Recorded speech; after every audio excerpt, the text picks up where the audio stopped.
Dan pemirsa, kita ke kabar lainnya. Jaksa Penuntut Umum atau JPU hari ini menanggapi eksepsi yang diajukan oleh tim kuasa hukum terdakwa Thomas Lembong dalam sidang kedua di Pengadilan Tindak Pidana Korupsi atau Tipikor. Menanggapi eksepsi terdakwa, jaksa membantah dakwaan yang mereka buat tidak cermat.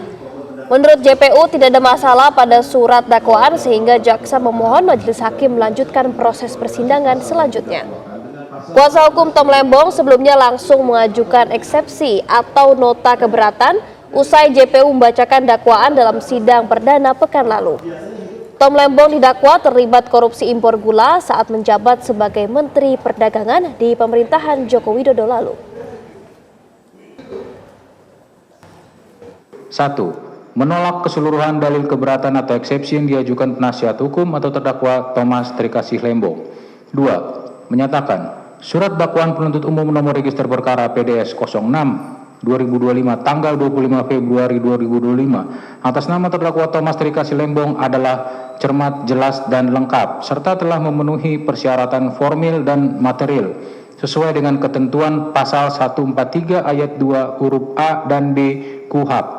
3. Menyatakan Pengadilan Tindak Pidana Korupsi pada Pengadilan Negeri Jakarta Pusat berwenang memeriksa dan mengadili perkara akuo. 4. Melanjutkan pemeriksaan perkara akuo dengan memeriksa pokok perkara. Demikian pendapat penuntut umum ini kami sampaikan dalam sidang hari ini, Selasa, tanggal 11 Maret 2025. Hormat kami, penuntut umum.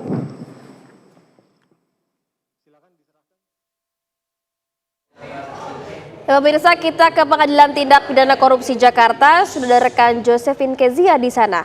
Selamat siang Josephine, seperti apa jalannya sidang? Apakah majelis hakim telah membuat putusan sela usai jaksa membantah eksepsi terdakwa Thomas Lembong? Silakan Josephine.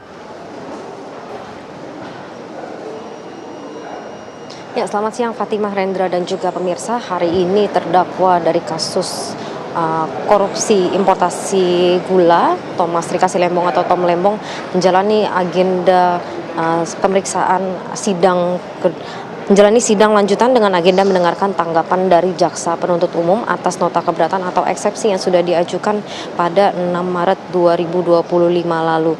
Tom Lembong tadi hadir sekitar pukul 9.30 waktu Indonesia Barat di Pengadilan Tipikor Jakarta Pusat dan sidang dimulai pada pukul 9.40 waktu Indonesia Barat, di mana tadi jaksa penuntut umum menyampaikan sejumlah poin-poin atas nota eksepsi yang diajukan, di mana JPU menolak seluruh dalil keberatan atau eksepsi yang diajukan penasihat hukum atau terdakwa, dan juga menyatakan surat dakwaan penuntut umum adalah cermat, jelas, dan lengkap serta memenuhi syarat formil dan material.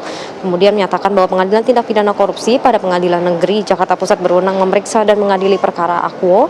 Kemudian juga melanjutkan pemeriksaan perkara akuo dengan memeriksa pokok perkara.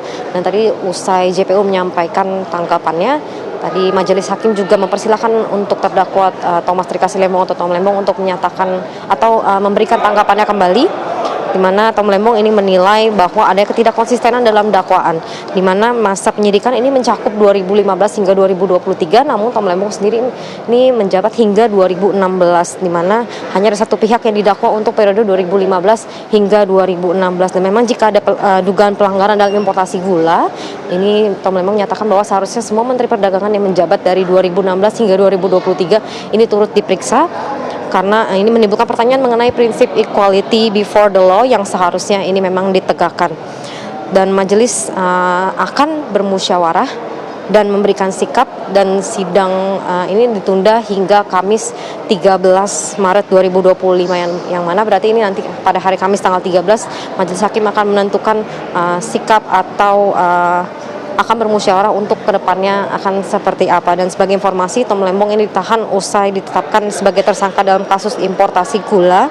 JPU atau jaksa penuntut umum mendakwa Tom Lembong telah memperkaya orang lain melalui kebijakan dan menerbitkan 21 persetujuan impor gula kristal mentah terhadap beberapa perusahaan gula rafinasi.